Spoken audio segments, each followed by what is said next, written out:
శ్రీ తిరుపతి దేవస్థానం ఎంత పవిత్రమైన ఆ టెంపుల్ అంటే మన భారతదేశం కాకుండా యావత్ ప్రపంచంలో ఉన్న హిందువులు తిరుపతి దేవస్థానంకి వస్తారు, దర్శనం చేసుకుంటారు. కానీ లడ్డూలు, ఈ పందులు కానీ వేరే వేరే జంతువులు మొత్తం వాళ్ళ నెయ్యి కలిపినారు. ఆ మాట విని చాలా మంది బాధపడుతున్నారు.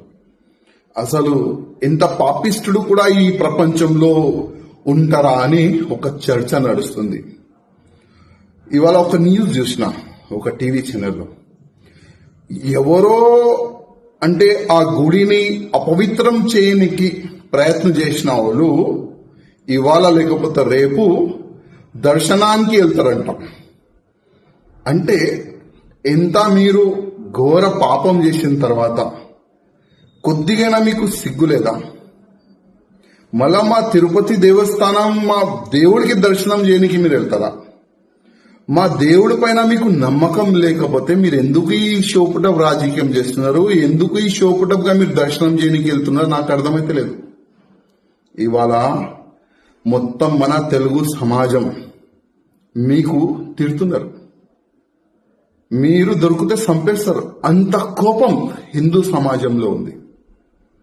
ఇవాళ పవన్ కళ్యాణ్ గారు ఒక మంచి మాట అన్నారు, ఒక చట్టం తీసుకొని రావాలని, ఒక హిందూ బోర్డు తీసుకొని రావాలని వాళ్ళు ఒక మాట పెట్టినారు.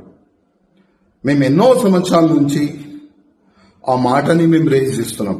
ఏ విధంగా ఒక బోర్డు ఉంది, అదే విధంగా హిందువులు కూడా ఒక బోర్డు ఉండాలని. కానీ ఇవాళ లేకపోతే రేపు మంచి దినాలు వస్తుంది.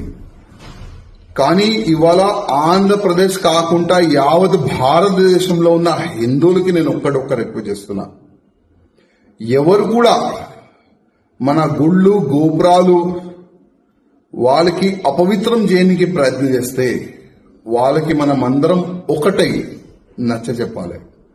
మన గుళ్ళు గోపురాలకి ఉన్న ల్యాండ్కి ఎవరైనా కబ్జా చేయడానికి ప్రయత్నం చేస్తే మనమందరం కలిసిమెలిసి దానికి కాపాడే ప్రయత్నం చేయాలి. ఇవాళ ఆంధ్రప్రదేశ్లో చాలా వరకు గుళ్ళు ఉన్నాయి. ఆ గుళ్ళో వేరే మతమోలు జాబ్లు చేస్తున్నారు. మా ధర్మం పైన మీకు నమ్మకం లేకపోతే మా గుళ్ళో మీకు జాబ్ ఎందుకు ఇవ్వాలి వీళ్ళకి జాబ్? ఇవాళ శ్రీశైలం దేవస్థానం కానీ మన తిరుపతి దేవస్థానం కానీ చాలా వరకు గుళ్ళో వేరే మతమోలు జాబ్లు చేస్తున్నారు. నేను ప్రత్యేకంగా చంద్రబాబు నాయుడు గారికి గతంలో కూడా ఒక లేఖ రాసిన, ఇవాళ కూడా నేను మా చంద్రబాబు నాయుడు గారికి రిక్వెస్ట్ చేస్తున్నా, మీరు దీనికి ఒక టాస్క్ ఫోర్స్ తయారు చేయండి, ఒక యాక్షన్ టీమ్ తయారు చేయండి. ఎవరైనా వేరే మతమోలు పేరు మార్చి గుళ్ళు గోపురాల దగ్గర అక్కడిక్కడ జాబ్లు చేస్తే వాళ్ళకి ఇమ్మీడియట్ గా తీసేలాగా, వాళ్ళకి ఐడెంటిఫై చేసేలాగా ఒక టీంని ఏర్పాటు చేయాలని నేను ఆంధ్రప్రదేశ్ ముఖ్యమంత్రి గారికి రిక్వెస్ట్ చేస్తున్నా.